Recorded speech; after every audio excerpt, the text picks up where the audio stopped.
halaman 19.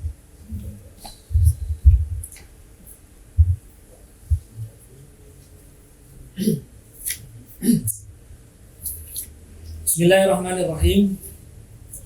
Alhamdulillahirabbil alamin wassalatu wassalamu ala sayyidina Muhammadin wa ala alihi washabbihi wa man tabi'ahu bi ihsanin ila yaumiddin.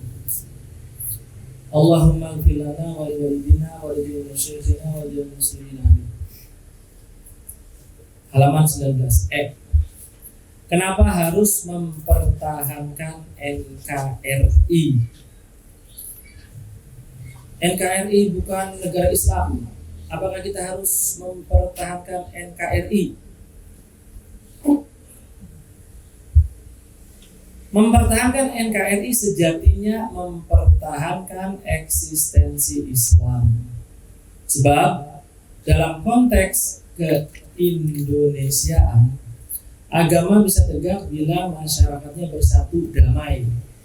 Tidak mungkin bersatu damai tanpa memegang teguh prinsip dasar negara yang telah disepakati seluruh warga Indonesia dengan segala kemajemukannya.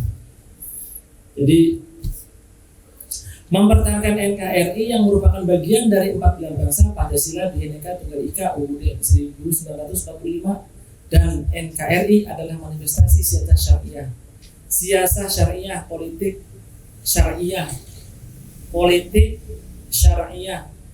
Jadi walaupun bukan NKRI bersyariah, tapi setidaknya siasahnya, politik yang digunakan adalah politik syariah yang paling efektif untuk mengakomodir kemaslahatan hidup beragama, berbangsa, dan bernegara di bumi Nusantara dengan segala keberagamannya. Jadi jika ada yang mengatakan NKRI bersyariah, ya walaupun secara hudud ya, secara hukum pidana itu undang-undang kita itu tidak mengakomodir 100% bentuk-bentuk hukum dalam Al-Quran dan hadis, tapi setidaknya negara itu melarang apa yang dilarang oleh agama, walaupun sanksinya belum secara menyeluruh diterapkan. Indonesia melarang untuk berbuat zina. Iya. Dengan bukti apa? Banyak tuh razia hotel-hotel melati. Jika kedapatan yang nginep itu bukan tidak memiliki ikatan suami istri, bisa ditindak. Nah ini kan contoh bukti bahwa negara melarang apa yang dilarang oleh agama. Nah ini poinnya ini. Walaupun nanti hukumannya, kalau hukuman mencuri potong tangan umpamanya. Nah, walaupun negara itu tidak memberlakukan hukum potong tangan, tapi setidaknya negara melarang orang untuk mencuri. Nah itu, jadi kita lihat titik persamaannya, bukan melihat perbedaannya. Di Indonesia prostitusi dilarang. Alhamdulillah, itu sesuai dengan Al-Quran. Beda dengan di Belanda. Kalau di Belanda ada itu prostitusi legal, ada di Belanda. Tapi kalau di Indonesia nggak bisa. Nah, setidaknya Indonesia itu sudah melarang apa yang dilarang oleh agama. Nah ini namanya siasah syariah.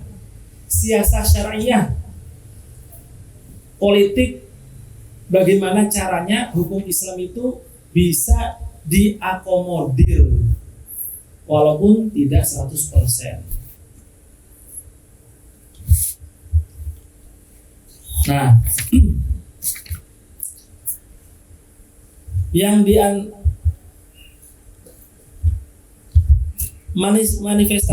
manifestasi siasat syariah yang paling efektif untuk mengakomodir kemaslahatan hidup beragama, berbangsa, dan bernegara di bumi Nusantara dengan segala keberagamannya. Yang diantaranya bentuk-bentuk siasat syariah, pertimbangannya sebagai berikut. A. Menghindari sikap pengkhianatan konsensus bangsa, di mana konsensus tersebut tidak bertentangan dengan syariat Islam. Nah, Indonesia, hukum-hukum yang ada di Indonesia dalam hukum larangan itu sama dengan hukum agama. Hukum agama melarang mencuri. Indonesia juga melarang mencuri. Walaupun hukum larangan ini tidak menyeluruh. Contoh, di Indonesia kalau nggak sholat ya nggak apa-apa. Kenapa? Nggak ada undang-undangnya. Nggak sholat dihukum nggak ada. Tapi kalau dalam agama, dalam fikih, orang nggak sholat nih, nah itu diperintahkan untuk tobat. Jika nggak mau tobat, dia nggak mau sholat, bagaimana? Dibunuh. Nah ini hukum fikih, hukum fikih. Nah walaupun Indonesia tidak mengakomodir hukum fikih semuanya, tapi setidaknya hukum-hukum yang efeknya luas. Hukum-hukum yang efeknya luas seperti mencuri, memperkosa, mabuk-mabukan, ini setidaknya Indonesia sudah melarangnya. Adapun hukum-hukum yang efeknya itu lihat ruang lingkupnya kecil, seperti nggak sholat, umpamanya nggak zakat, itu kan yang rugi hanya pribadinya saja. Nah itu Indonesia, hukum Indonesia itu belum sampai ke situ. Tapi setidaknya banyak larangan-larangan agama yang diakomodir oleh negara. Lalu bagaimana pengkhianatan itu? Pengkhianatan uzma. Kita keluar mengganti Pancasila dengan Quran hadis umpamanya, dengan Quran hadis. Itu salah enggak? Secara syariat tidak salah, secara syariat tidak salah. Tapi dia melanggar konsensus ulama pendahulu. Kenapa? Habib Zain bin Ibrahim bin Yahya dalam makalah konvensi ulama sedunia di Pekalongan kemarin belum lama ini, itu ulama sedunia itu. Ketika dikatakan ulama sedunia, ini benar-benar sedunia. Ada perwakilan dari Mesir, dari Sudan dan seterusnya, dan berbagai dosen, berbagai ulama universitas kumpul semua di situ. Dikatakan dalam makalah konferensi ulama sedunia di Pekalongan, wa mina khiyanatil uzma ayyahunu mawatinu watonahu wa yata'amaru ayyahuna. Oh itu kan. Wa mina khiyanatil uzma ayyahuna mawatinu watonahu wa yata'amara biddahu min ajli manfaatin madiyatin. Salah satu pengkhianatan yang besar adalah apa? Ayyahuna mawatinu watonahu, yaitu penduduk suatu negara mengkhianati negaranya. Wa yata'amara biddahu min ajli manfaatin madiyatin, dan mereka saling memerintahkan sesuatu yang bertentangan dengan tanah airnya. Min ajli manfaatin madiyatin, hanya untuk mencari kemanfaatan yang bersifat material. Wa man fa'ala misla dzalika kana ba'idan 'anid dini ba'idan 'anillahi. Li'annal mu'minal haqiqiyya man amanahun nasu ala dima'ihim wa amwalihim wa aradihim. Dan orang yang mengkhianati konsensus kesepakatan pendiri bangsa itu adalah kana ba'idan anid dini. Dia itu sudah jauh dari agama. Ba'idan anillah, jauh dari Allah. Kenapa? Li'anal mu'minah haqiqiyah, karena seorang mukmin yang hakiki itu adalah man amanahun nas ala dima'ihim wa amwalihim wa aradihim. Mukmin yang hakiki adalah mukmin yang tidak mengganggu manusia, tidak mengganggu darahnya, tidak mengganggu hartanya, dan tidak mengganggu harga dirinya. Jadi aman. Itu namanya orang mukmin hadis sebenarnya. Jika dikatakan siapa sih mukmin itu? Mukmin itu adalah orang yang tangannya, lisannya itu tidak menyakiti saudaranya. Itu namanya muslim, mukmin. Mukmin itu artinya orang yang memberikan keamanan. Bisa dari amanah ya'manu.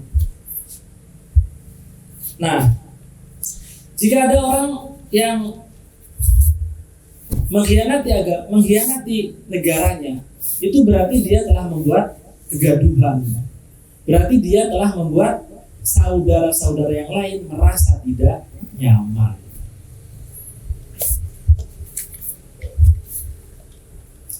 Kemudian menghindari pertikaian antar pemeluk agama, karena secara faktual tidak mungkin menjadikan warga Indonesia menganut satu agama. Nah, ini sulit. Jika seandainya orang Islam ngotot yang diberlakukan hukum adalah hukum Al-Quran hadis, maka otomatis agama yang lain juga akan merasa mempunyai hak yang sama, karena sama-sama warga Indonesia. Tapi saya setuju seandainya bentuk syariat Islam jika diformalkan itu seperti di Bali. Di Bali itu tidak gembar-gembor syariah Hindu umpamanya ya. Tidak gembar-gembor syariah Hindu, tetapi banyak sekali perda-perda yang mengakomodir ajaran Hindu. Contoh, sampai bandara jika nyepi itu sampai ditutup. Nah, ini kan bentuk kekompakan mereka. Mereka tidak gembar-gembor syariat Islam diberlakukan. Beda dengan di Aceh. Kalau di Aceh gembar-gembor syariat Islam diberlakukan, penuh kontroversial. Kenapa? Kalau pelaku agama itu orang elit, yang melanggar itu orang elit, biasanya selamat gitu. Tapi kalau di Bali itu mereka tidak gembar-gembor syariat Hindu, akan tetapi bentuk pelaksanaannya, bentuk prakteknya syariat Hindu itu ternyata tidak bertentangan dengan negara, dengan undang-undang negara. Akhirnya apa? Bisa dipraktekkan secara utuh di Bali. Di Bali itu nggak pakai helm, nggak apa-apa. Yang penting pakai peci katanya. Ya ini saya nggak tahu ya, saya nggak tahu. Sebenarnya ini nih buat orang Hindu. Orang Hindu itu kan pakai udeng-udeng, pakai bunga-bunga gitu ya. Ini kalau mau ke pura pakai helm ini rusak ini. Nanti nyusun lagi lama. Jadi akhirnya apa? Udah pakai udeng-udeng aja. Lewat, ada polisi, aman katanya. Aman katanya. Kenapa? Ya ini sebenarnya syariat Hindu ini. Tapi jika ada orang Islam pakai peci lewat, ada polisi, ya aman juga. Nah, ini bentuk syariat Hindu sebenarnya.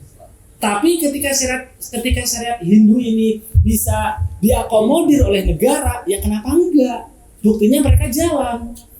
Saya setuju itu. Ada videonya Felix. Nanti saya kasih videonya. Jadi ceritanya Felix itu mengutip ucapan dari Cak Nun. Ketika ada orang tanya kepada Felix, "Wahai Felix, apakah kamu anti Pancasila? Apakah kamu anti Pancasila?" Nah, ada orang tanya kepada Felix, apakah kamu anti Pancasila? Gitu. Langsung dijawab oleh Cak Nun, tidak ada itu orang yang anti Pancasila. Kenapa? Pancasila itu isinya apa? Ketuhanan yang Maha Esa. Jadi kalau ada orang yang anti dengan nilai-nilai ketuhanan, berarti dia tidak pantas menjadi warga negara Indonesia. Yang kedua, Tuhan yang Maha Esa. Kemudian yang kedua, kemanusiaan yang adil dan beradab. Tidak ada itu orang yang anti dengan sila kedua, ketiga, keempat, dan kelima. Nah, ketika Cak Nun membela Felix, tanda kutip ya, itu sebenarnya Felix itu menyadari mau tidak mau ternyata apa? Merasa bangga dibela oleh Cak Nun. Jadi khilafah itu ya Pancasila. Nah, seandainya Felix itu tidak menerima konsep Pancasila karena bertentangan dengan khilafah, ya. Lalu kenapa tidak membuat khilafah rasa Pancasila? Membuat khilafah rasa Pancasila. Karena apa? Felix sendiri itu mengakui bahwa Pancasila itu tidak bertentangan dengan khilafah, tapi nggak mau jujur aja dia. Kan tidak ada. Khilafah itu kira-kira konsep ketuhanan yang Maha Esa dalam khilafah kira-kira bertentangan enggak? Enggak. Konsep sila ke-1, kedua, ketiga, keempat, kelima bertentangan enggak dengan khilafah? Mungkin kalau khilafah tegak, sila Pancasila semuanya itu tidak berlaku. Contoh, sila pertama ketuhanan yang Maha Esa. Mungkin apakah kalau khilafah tegak ganti ketuhanan ada 5 umpamanya? Ya kan enggak. Tetap saja gitu. Nah itu saya setuju itu. Jangan buat khilafah ala HTI, tapi buatlah khilafah ala Pancasila. Selesai sudah. Sebagaimana orang Hindu, perda-perda ya yang di Bali itu di otak-atik itu bagaimana caranya supaya perda ini mengakomodir ajaran Hindu, tapi tidak bertentangan dengan Undang-Undang Dasar 1945. Selesai sudah. Sebenarnya di sini titik temunya. Atau kalau pengen khilafah, saya saran buatlah khilafah seperti Paus. Paus di Vatikan itu membawahi Katolik seluruh dunia. Tetapi Paus itu tidak mengharamkan keberadaan negara. Jadi silahkan kamu menjadi Katolik Indonesia, taatlah pada pemerintah Indonesia. Silahkan kamu jadi Katolik Australia, jadi Katolik Amerika, taatlah kepada peraturan negara tempat kamu berada. Selesai sudah. Nah, seandainya jika konsep khilafah ini seperti yang diterapkan oleh Paus, oleh Ordo, oleh Vatikan, ini sebenarnya tidak ada masalah. Masalahnya adalah khilafah itu di mana-mana itu menolak konsep negara. Maka tidak heran khilafah ditolak 22 negara Islam. Bahkan HTI itu kan mulanya itu dari Mesir itu. Mesir sendiri itu menolak. Mesir, Turki, jangan jauh-jauh. Malaysia, Turki, Mesir, Libanon, itu yang aneh simpatisan HTI di Indonesia itu memuji-muji Erdogan. Nah kan aneh. Padahal Erdogan itu di sana HTI deh enggak mengibarkan bendera HTI. Itu kalau di Indonesia apa? Coba aja di Turki. Itu bisa ditangkap.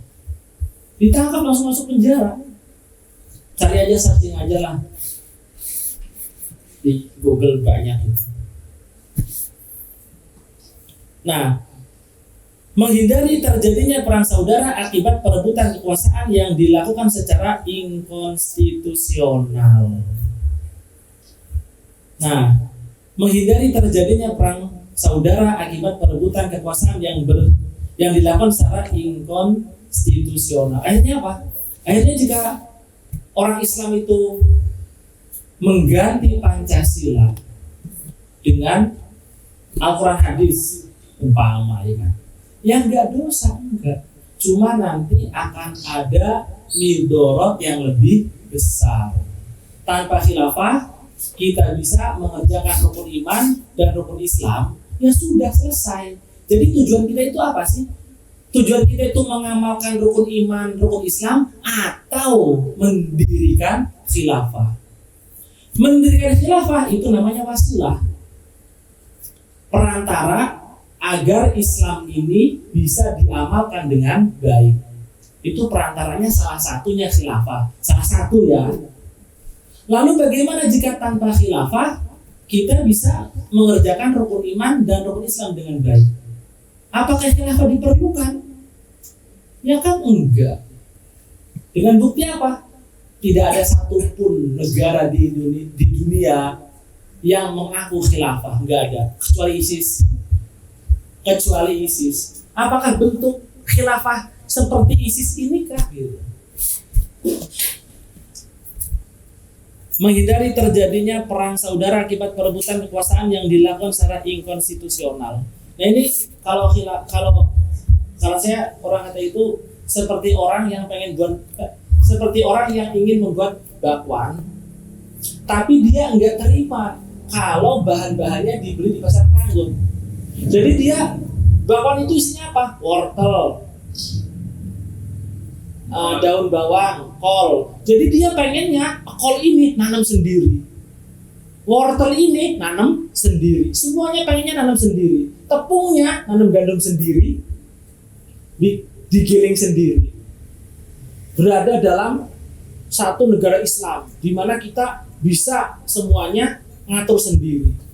Ya untuk apa repot-repot? Bikin bakwan sampai nanam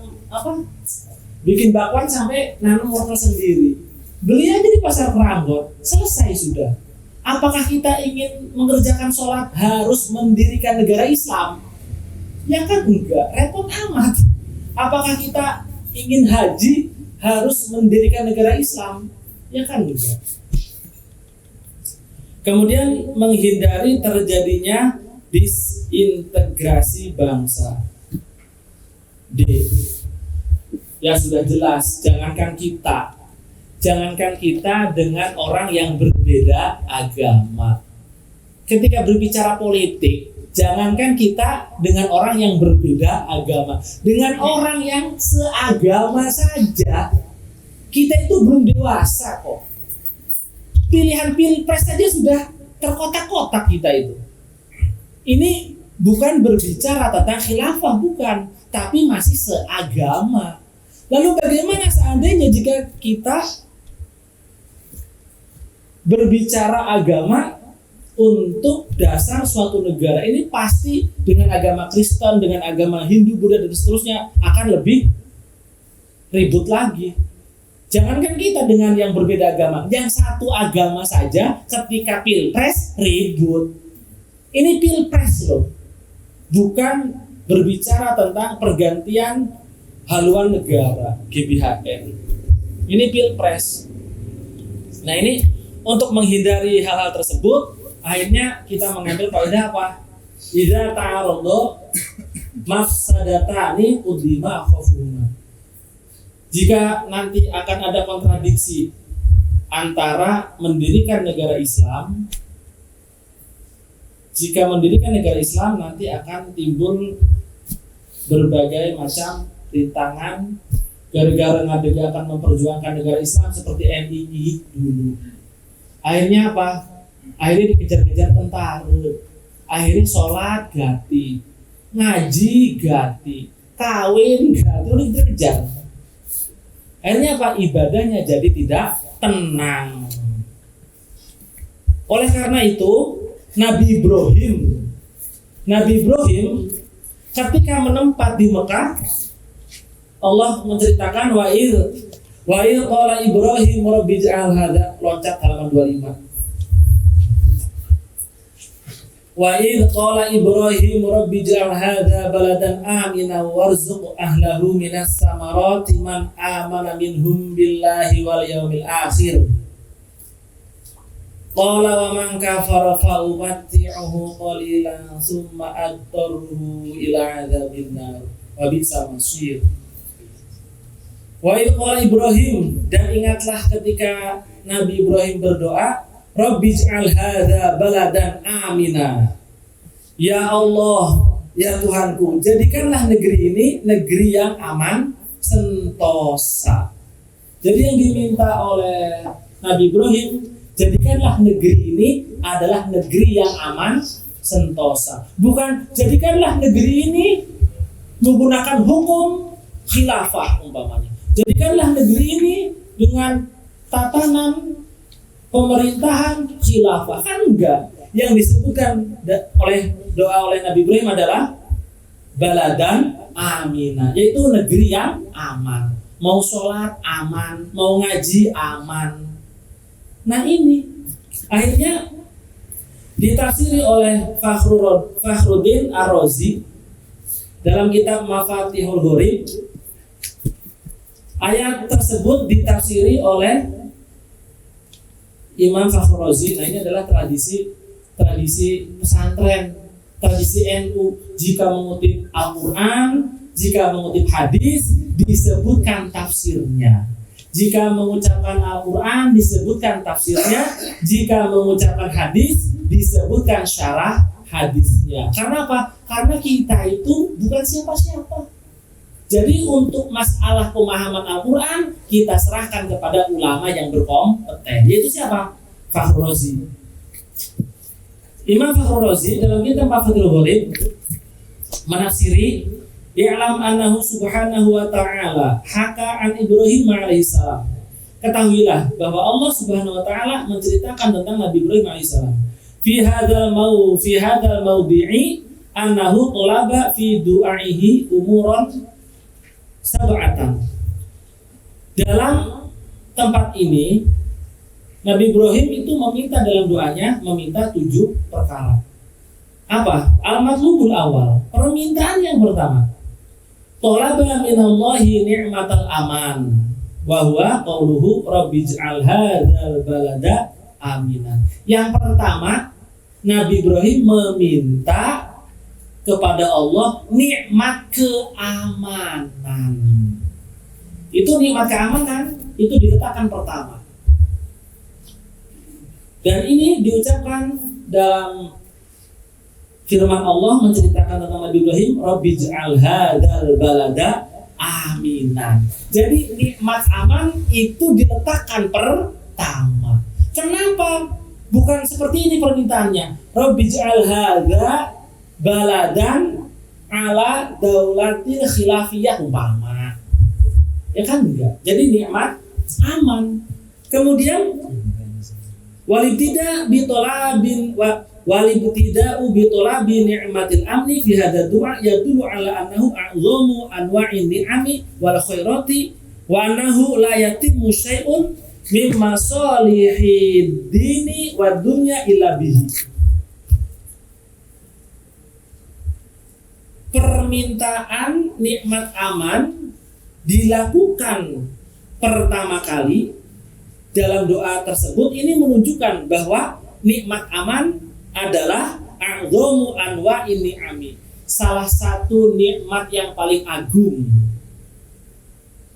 Salah satu nikmat yang paling agung, annahu a'dhamu anwa'in ni'ami wal khairati. Nikmat keamanan adalah salah satu bentuk nikmat yang paling agung, salah satu bentuk kebaikan yang paling agung. Sebab apa? Wa nahu la yatimmu syai'un mimma solihid dini wa dunya illa bihi. Karena apa? Karena perkara-perkara kebaikan dunia dan akhirat itu tidak bisa sempurna tanpa adanya keamanan. Yang pertama, nikmat itu iman Islam. Ya, nikmat iman dan Islam. Tetapi jika iman dan Islam ini tidak dilingkupi oleh keamanan, maka iman dan Islam tidak akan berkembang, tidak akan berjalan dengan baik. Arab sholat ganti Arab sholatnya. Nah, oleh karena itu Nabi Ibrahim meminta yang pertama kali itu adalah 5 keamanan. Nah, alhamdulillah Indonesia negara yang aman. Kita ngaji, kita sholat, nggak ada yang ganggu. Yang ganggu cuma HP, kalau TV, kalau game, war, itu sih ganggu. Alhamdulillah. Kemudian wasuila ba'dul ulama'i al-amna afdalu amis sihah. Sebagian ulama ditanya, al-amnu afdalu amis sihatu. Yang lebih utama itu apa sih? Keamanan atau kesehatan? Keamanan atau kesehatan? Kemudian dijawab, faqala al-amnu afdalu. Keamanan itu lebih utama daripada kesehatan. Kenapa katanya?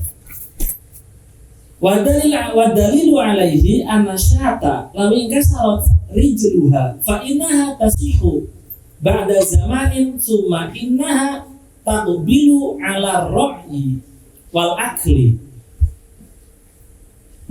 Nikmat keamanan itu lebih utama daripada kesehatan. Kenapa?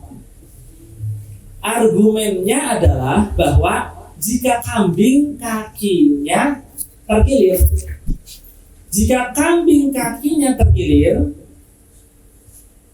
maka karena rasa aman dia akan sehat setelah beberapa waktu. Lalu dia akan mendatangi ladang gembala. Kenapa? Karena ladang gembalanya aman. Karena lingkungannya aman. Karena lingkungannya aman, maka kaki yang terkilir jika keadaan aman itu lama-lama akan sembuh dengan sendirinya. Walau annaha rubitat fi mawdi'in wa rubita bil qurbi minha dhibun fa innaha tamsaku 'anil 'alafi wa la tanawaluhu ila an tamuta. Lalu bagaimana seandainya jika kambing ini rubitat fi mawdi'in? Kambing ini diikat di satu tempat, diikat wa rubita bil qurbi minha dhibun. Kemudian serigala diikat di dekat kambing tersebut. Maka apa? Akhirnya adalah kambing itu akan takut untuk mendatangi rumput. Sehingga apa? Lama-lama dia akan kelaparan. Wala tanawaluhu ila an tamuta. Akhirnya apa? Dia akan kelaparan, mati.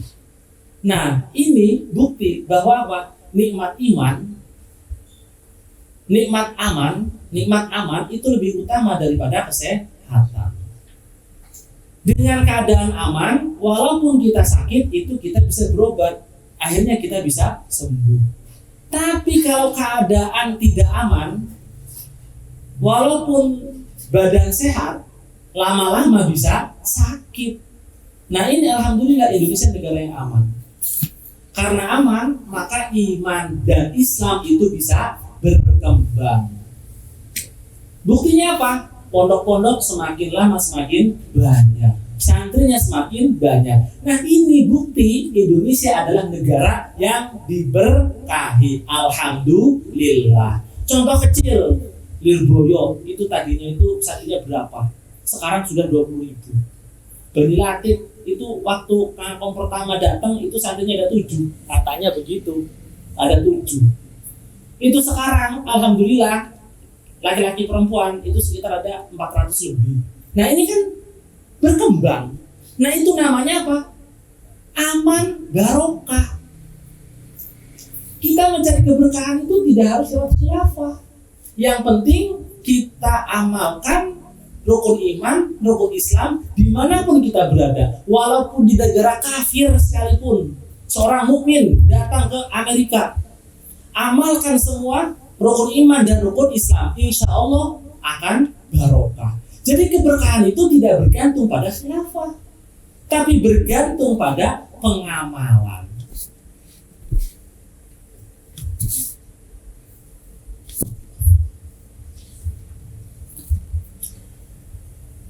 Wadzalika yadullu ala anna darar al-hasil min al-khawfi asyaddu min ad-darar al-hasil min alamil jasadi. Wadzalika, oleh karena itu bahwa penyakit-penyakit yang ditimbulkan dari ketakutan itu lebih bahaya daripada penyakit yang timbul dari rasa sakit. Penyakit yang timbul dari ketakutan karena keadaan tidak aman dan seterusnya, itu lebih bahaya daripada penyakit-penyakit yang ditimbulkan, itu lebih bahaya daripada penyakit yang ditimbulkan dari suatu penyakit. Apa ya? Suatu rasa sakit lah itulah. Jadi bahaya yang ditimbulkan dari ketakutan itu lebih buruk daripada bahaya yang ditimbulkan oleh penyakit. Akhirnya seperti itu. Wadzalika yadullu ala anna ad-dararul hasila min al-khawfi asyaddu min ad-dararil hasili min alamil jasadi. Dulu sudah ada NII, ada NII, ada DTI, DITI. DI apa DI itu apa? Daulah Islamnya ya? Darul Islam. Terus apa? NII, Negara Islam Indonesia. Terus apa lagi? Nah, dan seterusnya lah. Nah, herannya adalah zaman sekarang itu seandainya pergerakan mereka diridhoi oleh Allah, seandainya ya, NII, TI, DA, seandainya pergerakan mereka diridhoi oleh Allah, seandainya yang mereka perjuangkan itu benar di jalan Allah, seandainya tokoh-tokoh mereka itu adalah orang-orang yang zuhud waliullah, otomatis sampai sekarang itu sudah berhasil itu NII, sudah eksis. Kenapa? Qul ja'al haqu wa zahaqal batil innal batila kana zahuqa. Qul, katakan, ja'al haqu, telah datang kebenaran, wa zahaqal batil, dan kebatilan akan musnah. Kan seperti itu. Allah itu tidak akan menyalahi firman-Nya. Jika memang mereka itu benar, maka seleksi alam akan menunjukkan mereka sebagai tokoh sejarah yang disegani. Tapi sejarah apa? Sebaliknya. Jadi jika kita ingin mengetahui seseorang itu benar apa salah, biarlah sejarah yang membuktikannya. Wes zaman Gus Dur dunia gaya. Endah bisi, biarkan mereka akan menjadi gelandangan politik. Nah, akhirnya orang-orangnya ya begitulah. Jadi gelandangan politik ya, semua alam lah sebab dewe. Nah itu biarlah sejarah yang membuktikannya. Gus Dur mati, makamnya dijarahi uang sedina orang kurang sing 3.000. Itu kata yang tukang tulis itu katanya. Taunya dari mana Pak kalau 3.000 Pak? Ya taunya dari angkot aja udah, retribusi angkot. Satu angkot isinya orang 7, satu bus isinya orang 60. Yang masuk tinggal dikaliin. Itu data real. Ada apa kuponnya, apa tiket parkir, retribusi, itu real itu. Ada, bisa dipertanggungjawabkan secara ilmiah lah, ada retribusinya. Nah nanti kalau biarlah kita lihat, biar sejarah yang membuka semuanya. Nah itu memang zaman sekarang itu, zaman dulu hoax sudah ada. Zaman dulu itu bahkan yang dibuat hoax itu apa? Al-Quran. Jadi orang Khawarij ketika mendemo Sayyidina Ali itu ngomongnya kayak gini, la hukma illa lillah, atau in hukmu illa lillah, atau la hukma illa lillah. Tidak ada hukum kecuali hukum Allah. Apa itu hukumnya? Ali itu, kayak gitu. Jadi yang dibuat syiar ya, itu adalah selalu syiar agama. Kenapa? Paling enak memanfaatkan syiar agama, enggak perlu capek-capek. Orang itu sudah gampang dibumbui dengan bumbu agama. Lalu bagaimana zaman sekarang? Nah, kalau kita melihat ISIS syiarnya apa? Allahu Akbar, ya kan? ISIS ngebunuh wong, Allahu Akbar. Nah, akhirnya apa? Habib Lutfi itu mencoba untuk tidak membesarkan syiar mereka. Diganti Allahu Akbar, diganti dengan Shallu ala Nabi gitu. Nah, yang salah itu bukan Allahu Akbarnya, bukan. Allahu Akbar itu nggak salah, nggak ada orang Islam yang anti takbir, itu nggak ada. Cuma yang kita sebarkan, yang kita lawan itu bukan Allahu Akbarnya, tapi syiarnya. Kita takbir, sholat azan ya takbir, azan takbir, sholat takbir, wiridan Allahu Akbar, Allahu Akbar, Allahu Akbar, Allahu Akbar. Lagunya ini wiridan. Nah itu bukan anti takbirnya, tetapi adalah anti menggunakan takbir untuk membesarkan diri sendiri. Allahu Akbar. Yang kita besarkan siapa? Yang kita besarkan adalah Allah. Nah itu cerita sebentar. Zaman dulu itu ada namanya Abu Yazid Al-Bustami. Itu saya sudah pernah cerita itu. Abu Yazid Al-Bustami itu punya murid selama 40 tahun nih. Muridnya ini selama 40 tahun itu istiqomah, ngaji, sholat sunnah, tahajud, wiridan selama 40 tahun. Kemudian muridnya tanya kepada Abu Yazid Al-Bustami, wahai guruku, apakah saya ini sudah menjadi wali? Terus kata Abu Yazid, wah kamu masih jauh kamu dari derajat kewalian. Lalu apakah ada sunnah Nabi yang belum saya lakukan? Oh enggak, semua sunnah Nabi itu sudah kamu lakukan. Kamu sudah istiqomah sunnah Nabi, semuanya sudah. Lalu kenapa saya tidak menjadi wali? Bukankah ada hadisnya, barang siapa mendekatkan diri kepadaku dengan ibadah sunnah, maka kan gitu, jadi wali lah intinya lah.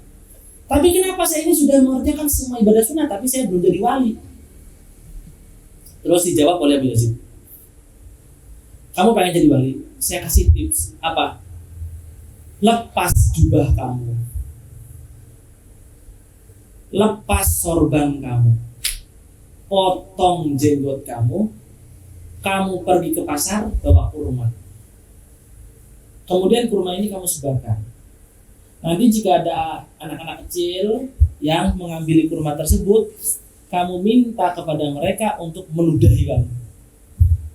Nah ini kan muridnya Abu Yazid Al-Bustami, subhanallah, wahai guruku, apakah saya harus mengerjakan hal tersebut supaya menjadi wali? Dimarahin malah sama Abu Yazid. Kamu mengatakan subhanallah, maha suci Allah, tapi sebenarnya kamu sedang mensucikan diri kamu sendiri. Subhanallah, jika saya harus mengerjakan hal tersebut, saya tidak pantas. Masa saya harus melepas jubah kehormatan? Subhanallah, maha suci saya dari apa yang telah kau katakan. Itu sebenarnya itu makna subhanallah kamu itu. Kamu tidak akan pernah menjadi wali. Nah itu, jadi kadang kita mengucapkan dalil agama sama seperti orang Khawarij itu. Orang Khawarij itu mengatakan la hukma illa lillah, atau in hukmu lillah, tidak ada hukum kecuali hukum Allah. Dibalas oleh Sayyidina Ali, kalimatul haqq wa urida bihal batil. Kalimatul haq yang kamu ucapkan itu adalah kalimatul haq, ucapan yang benar. Wa urida bihal batil, tetapi yang dikehendaki oleh ucapan tersebut adalah kebatilan. Kenapa? Ya jelas mereka ingin ingin mengkudeta Sayyidina Ali. Nah itu banyak zaman sekarang. Paling enak tuh bikin hoax. Paling enak hoax atas nama agama paling enak.